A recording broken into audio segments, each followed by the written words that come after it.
You're watching College Sports Rushes The 10 on the Bet Rivers Network. Welcome to The 10, presented by Bet Rivers, a weekly Big Ten basketball podcast, part of the Bet Rivers Network. It's the best time of year. The NCAA Tournament is here, and luckily, we have a favorite conference that is full of NCAA Tournament teams with hopes for deep runs this week and beyond. I'm Greg Waddell, your host, joined by Doug Kezirian and Troy Machir. Gentlemen, let's go around the horn quickly. Doug, I want to throw it to you. Instant reaction, Selection Sunday. What do you think these Big Ten teams, did they get hosed in any spots? Anybody with a good draw? What do you think? Yeah, I'm kind of numb to it by now.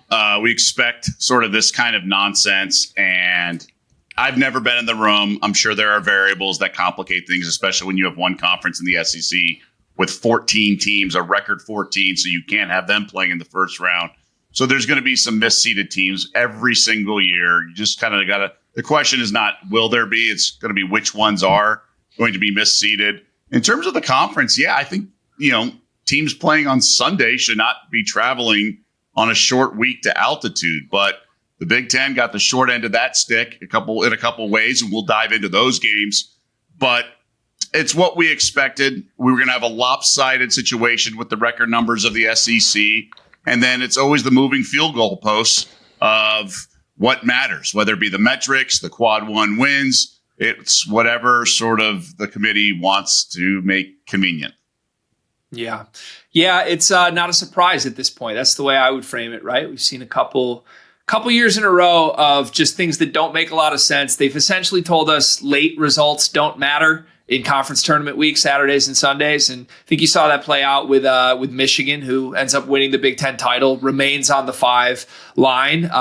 Even North Carolina, I don't understand how they make the tournament. I know that's not a Big Ten team, but how do they get in if you look at them losing yet again to Duke without Cooper Flagg? Crazy. Troy, any Selection Sunday thoughts from your side? Yeah, I think Michigan is the big one. Not necessarily the seed line number, but more so they just picked up 3 straight quad one wins in 3 days.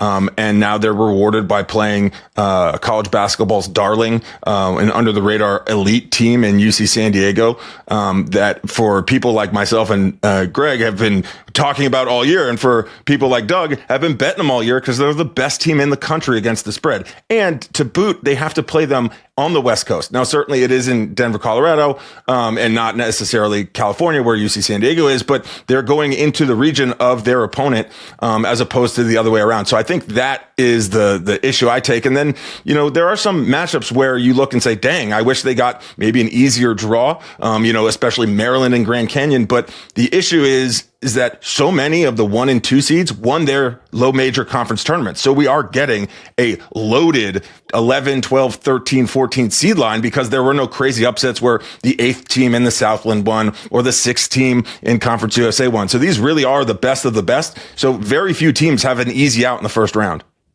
It's an interesting year in college hoops because you nailed it, Troy. The Cinderella options this year are plentiful. These are very strong mid-major teams. At the same time, I think the story of the year at a broad level has been it's a top-heavy year as well. We have 4 elite teams, a couple from the SEC that rank out historically great analytically. And it's going to be interesting if a couple of these mid-majors do advance. When you start to get to the round of 32, maybe even Sweet 16, they meet some of the best teams in the sport. I think it's going to be just a gauntlet of great basketball ahead for us as fans and as bettors. All right, in the Big Ten, we've got a slate for Thursday and a slate for Friday. So we will actually have another episode out after this one is recorded for all of Friday's action. For today, we are just going to go through the 4 Big Ten games on Thursday. We'll give you our handicapping notes. We'll give you some betting trends. And Doug and myself will make our picks along the way. Let's start with Purdue taking on High Point. Purdue -8 is the number at Bet Rivers right now, -420 on the money line. High Point 3-1 as underdogs. The total is 153.5. Doug, what do you got? We've touched on this Purdue team, how they're sort of limping to the finish line. And, we talk about conferences and being top heavy. How about Purdue top heavy, right? 2 members of the all Big Ten first team, but then no one else, right? And so we've known their depth is shaky. Braden Smith, Player of the Year in the conference. I just think it's a team I want to fade at this juncture of the season. 3-6 in its last 9 games. Their 3 wins, 2 at home, and then 1 to thin USC team on the neutral side in the tournament, and then get waxed by Michigan, who doesn't play any blowout games. But against Purdue, they do. Now, is that maybe just what the doctor ordered for the Boilermakers, to get an early bounce and then have some time to regroup? But they're facing a High Point team that ranks 25th in offense efficiency in terms of Ken Palm. Now, Purdue's top 10 and much better defense. High Point's defense is the issue. But if Purdue misses shots, man, I'd put the Boilermakers on some upset alert. This number was 9. It got bet down to 8 quickly in a couple hour span on Sunday night. So I'm on the dog here. It may be too trendy of a dog, and you always get a little uncertainty there. But I just don't think I want to go to battle with Purdue laying a big number like I did in the tournament against USC. I want no part of that. I'll take the underdog here. There's another trendy dog we're going to get to later in the show, which reminds me of this Purdue spot where it seems like everyone on earth sees the value in a team like High Point, and Purdue's been so bad for a month. It's easy to follow the logic into the pick that you just made. Doug, I'm taking the bait with you, though. I have High Point winning this game outright. 3-1 is great value. I love it at 8. I love it at anything above 6, to be honest, from a spread perspective. It's not just that High Point's offense is going to find success against Purdue's defense. It's a couple different areas that they can exploit at once. They are awesome at scoring inside. 15th in college basketball. They shoot 57% inside the arc. Purdue's defense is not just bad, it's diabolical. 350th 2-point percentage defense in the sport. They don't have a rim protector on the roster.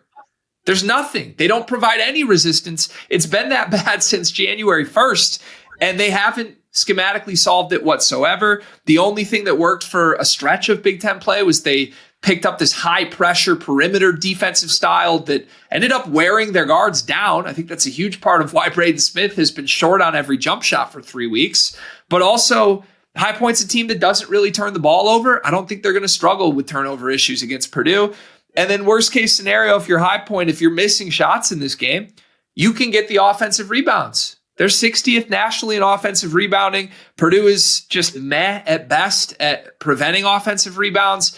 They're going to have massive upside inside in this game. The fear is certainly that Braden Smith goes nuclear against High Point, playing some drop coverage. That's always something that Braden has been able to feast on throughout his career. But we said the same thing before the Illinois game. We said the same thing before the Michigan game.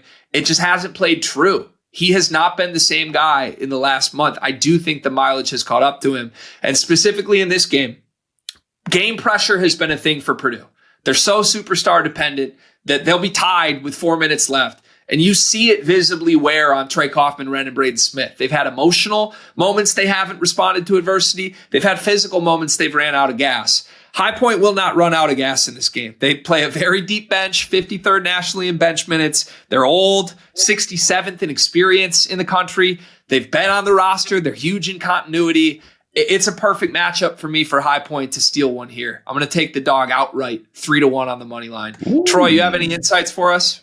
Yeah, I do. And you know, I think it's interesting. I could see a play on the underdog here to win outright. My one concern with High Point is they really haven't played anyone at all this year. Even in the non-conference schedule, they did not schedule up. They scheduled down. That being said, you know, they are in, you know, the top 50 in KenPom in basically every offensive category. They have the second longest active winning streak. You know, I think an interesting play here because of 8 is the number is if you think they're going to keep it close, but potentially lose out at the end. I actually like High Point first half. You know, High Point has won the first half in 12 of its last 13 games. They've scored 74 points or more in 22 straight games. Right now, 82% of the money and 61% of the tickets are on High Point to cover. I think that is indicative of what the public thinks of Purdue over the last week and a half or so, but also that number, I think, is very juicy and ripe for the picking. 56% of the money and 55% of the tickets are on the under. We've talked at length in previous shows about Purdue and scoring scoring.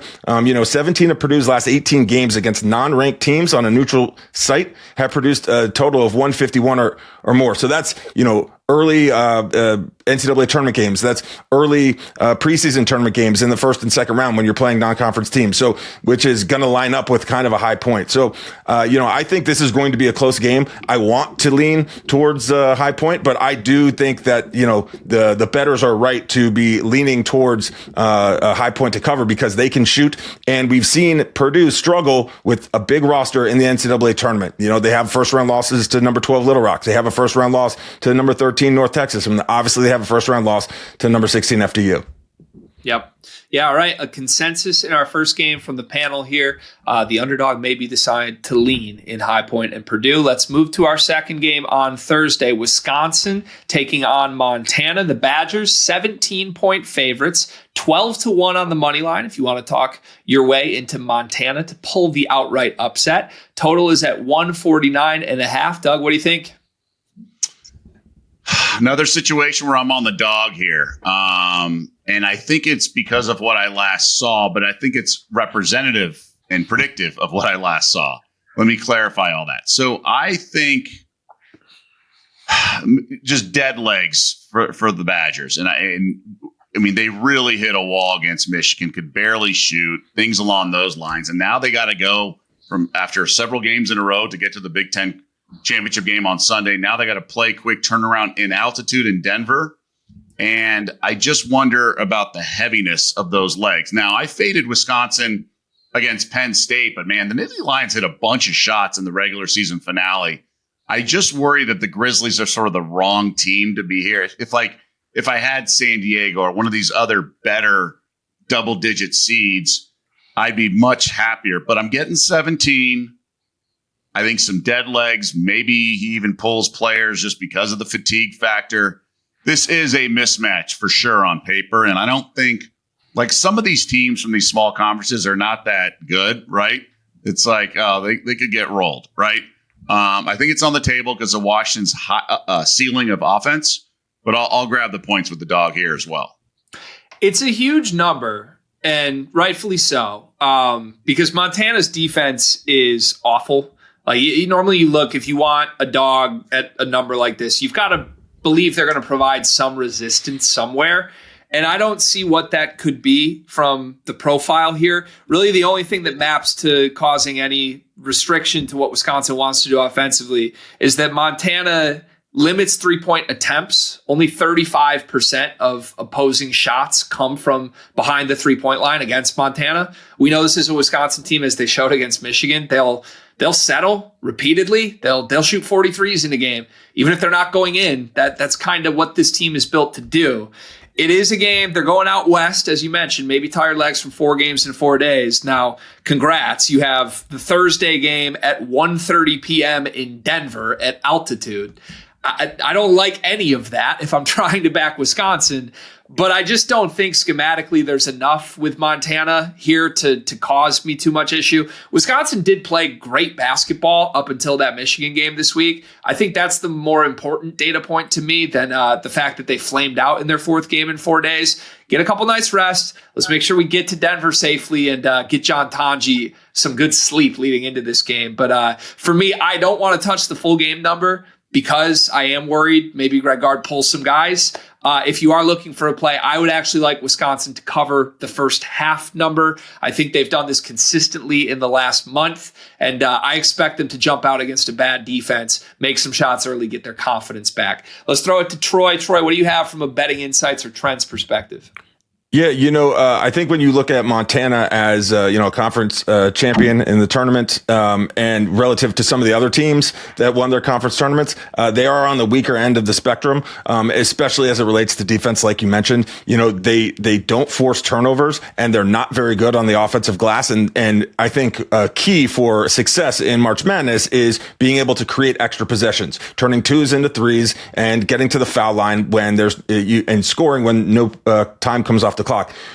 Montana doesn't do that all that well. And this is a Wisconsin team that does like to score more. 17 is a lot of points, but the public right now seems to be just fine with that. It is shifted. We are now at 70% of the money at Wisconsin. Early money was backing Montana to cover, but that has now shifted, and the tickets as well at 64%. The over under, this is one of the more decided ones towards the over in the Thursday slate of Big Ten games, with 73% of the money, 91% of the tickets on the over. But Montana has conceded 66 points in each of their last 12 games against non-conference opponents. And both teams are not great as double-digit favorite or double-digit dogs. Montana has only covered the spread 2 and 5 times as double-digit underdogs, and Wisconsin is 4 and 5 against the spread as double-digit favorites. But I do think this game is ultimately going to be a double-digit win for Wisconsin. Whether or not it's by 17.5 remains to be seen. But I think of all the matchups with a sexy, trendy 11, 12, 13, this is one of the easier ones with number 14 Montana.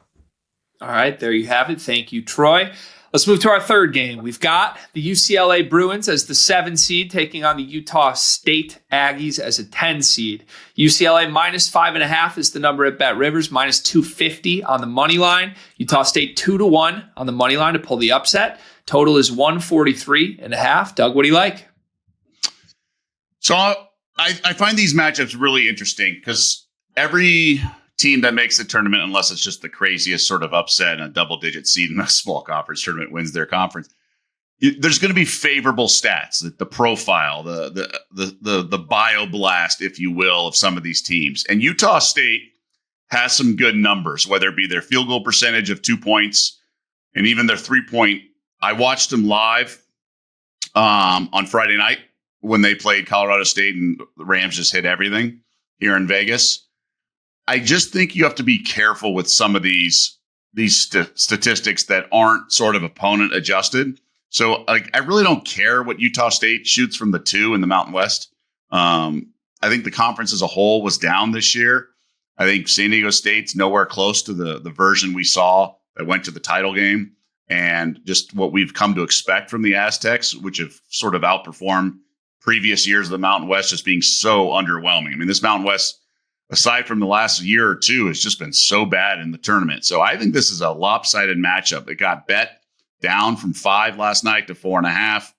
I think UCLA, I know they can get into some rock fights, and they've had some struggles when they went on the road, and Cronin was complaining about some of the travel, but this is still a team that beat Gonzaga and Arizona. They're top 4 in the conference in both offensive and defensive efficiency. We've seen Mick Cronin make deep runs, whether it's Sweet 16 or even the Final Four. If he had lost his team, that's fine. But Cronin knows how to push the right buttons. I think this is a favorable spot to back the Bruins here. Yeah, you mentioned the big game element of UCLA this year. I think they've been pretty awesome in some opportunity games, right? Like Arizona, Gonzaga, as you mentioned, even Michigan State at home when Michigan State was rolling. They beat Wisconsin at home as well. Now, a lot of these wins came in the Pacific time zone. I think that's the scary part here. But there's travel for both of these teams. Utah State's also making the same trip that UCLA is here. So I'm with you, Doug. I think I look at this profile here. UCLA should dominate on the glass offensively. They're not the greatest shooting team in the world. They're a team that can get hot, but even if they don't get hot, I think they're going to get a lot of second chances in this game. It's a great matchup for UCLA's best player for me in Bilodeau. Like I don't really see anybody internally on the Utah State defense that is going to offer much resistance. And then on the flip side, Utah State, we know they want to win games offensively. They're honestly like a miniature version of like an Iowa Hawkeyes team from the past. Shout to Fran McCaffrey on his way out. But that's sort of what I see. Those teams are scary in the regular season. They're scary because they can make 43s and beat you any given night. But I don't think that works against UCLA with the toughness that this team has, with the multiple guards that they can throw at a guy like Ian Martinez for Utah State. I just think personnel-wise, advantage Bruins here rather big. And at 5.5, that number's not nearly enough to scare me off of it. If you think UCLA is going to win this game, I think there's a good chance they win so by double digits. I'll take the Bruins to cover rather comfortably here. Troy, what do you got for us from a trends perspective? Yeah, the public's not in agreement with you guys. 66% of the money and 61% of the tickets are on Utah State to cover. And I do wonder if that is, recency bias. You're looking at the seed line. People haven't been able to get a good picture of what UCLA is from the national perspective because they're in a new conference. We've seen Utah State be in the tournament before and be part of some crazy games. I agree that this is not the same team. I don't believe this is the same Mountain West it has been in years past. They haven't been playing very well down the stretch. I believe they're just like 7-5 since February 1st. Now, granted, their losses coming against the upper echelon teams in their conference, but they're now playing a team that would be at the top of their conference in UCLA. UCLA is not a great team against the over-under, 15-17 with 15 to the over. Neither is Utah State at 143.5. That's a pretty true number, and so I think the betting is we'll learn more about where the public thinks as we get closer to tip time. Because 66% of the money on Utah State to win outright, 57% of the tickets to win outright on UCLA. I think if you do a deep dive, as you guys have done, you'll see that this is a game that is UCLA's to win and should win by 5 to 8 points, in my opinion. But I think the early betting is jumping all over underdogs, and this team has a resume in people's eyes from recent experience, and UCLA has struggled and is kind of, in a new conference, so people don't really know what to make of it. So this should be an intriguing game, but I tend to believe that the bettors have kind of gotten it wrong thus far. Fascinating. Yeah, us three versus the public. We'll see. Doug, you had a pretty good record last week, and I'll be happy to be on your side here. How about our final game for Thursday? This is maybe the most intriguing matchup in the entire first round from a national perspective. I think you've seen analysts outside of the Big Ten Conference get very excited. As you mentioned, Troy, UC San Diego is everyone's darling. This is the best mid-major in college basketball, and that is Michigan's first round reward for winning the Big Ten tournament. Michigan -2.5 on the spread, -150 on the money line. UC San Diego +123. The total is at 142. Doug, what are you thinking here? So it's hard to assess this because we just saw Michigan play so impressively well after being 2-13 ATS in their last 15 games. And then they go ahead and win the conference tournament. And you're saying, oh yeah, they have a really good coach who's got to the Final Four as a mid-major. And maybe he's got his team peaking at the right time. Or was this just Wisconsin hitting a wall and Purdue hitting a wall? And some of the wins were a little misleading. And then, like you said, everyone's darling with San Diego. And just so people can understand a little bit, they're 36th in KenPom, surrounded by UConn and Creighton. So that's the type of team from an analytics standpoint is what you're looking at, right? Like not the elite, UConn hasn't been the typical, two-time defending champ, but a solid Big East team, so to speak, is what San Diego profiles as, particularly on the defensive side of the ball. And so Michigan, aside from this past weekend, plays down to their opponent and plays all these tight games.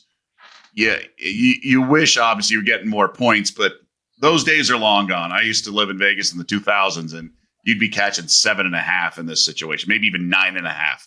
Just those days are long gone. So KenPom has ruined everything. The metrics are very fair.